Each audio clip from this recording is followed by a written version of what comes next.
Bonsoir. Pour se relaxer, je vais vous lire Le joueur de flûte de Hamelin de Prosper Mérimée.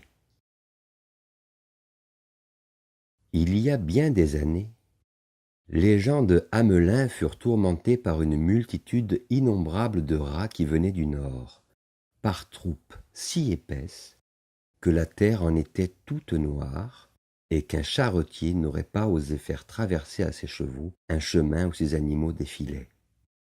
Tout était dévoré en moins de rien, et dans une grange, c'était une moindre affaire pour ces rats de manger un tonneau de blé que ce n'est pour moi de boire un verre de ce bon vin. Souricières, ratières, pièges, poisons étaient inutiles. On avait fait venir de Bremen un bateau chargé de 1100 chats, mais rien n'y faisait. Pour 1000 qu'on en tuait, il en revenait 10 000, et plus affamés que les premiers.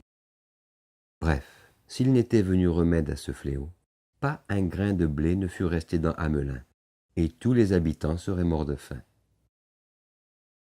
Voilà qu'un certain vendredi se présente devant le bourgmestre de la ville un grand homme, basané, sec, grands yeux, bouche fendue jusqu'aux oreilles, habillé d'un pourpoint rouge, avec un chapeau pointu, de grandes culottes garnies de rubans, des bas gris et des souliers avec des rosettes couleur de feu. Il avait un petit sac de peau au côté. Il me semble que je le vois encore. Il offrit au bourgmestre, moyennant 100 ducats, de délivrer la ville du fléau qui la désolait.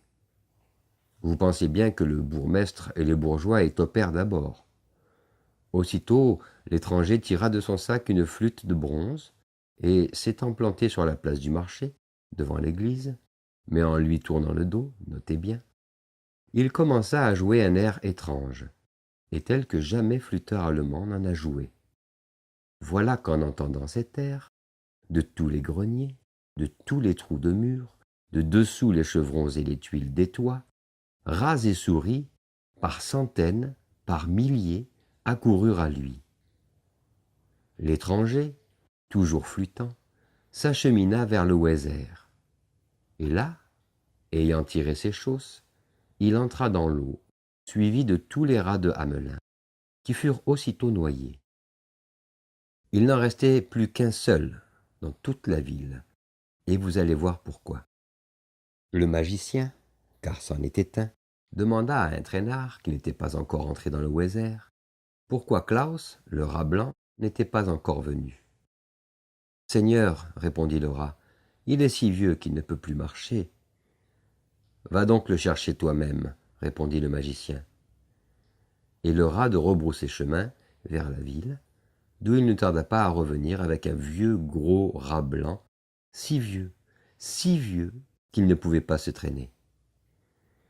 Les deux rats, le plus jeune tirant le vieux par la queue, entrèrent tous les deux dans le Weser et se noyèrent comme leurs camarades.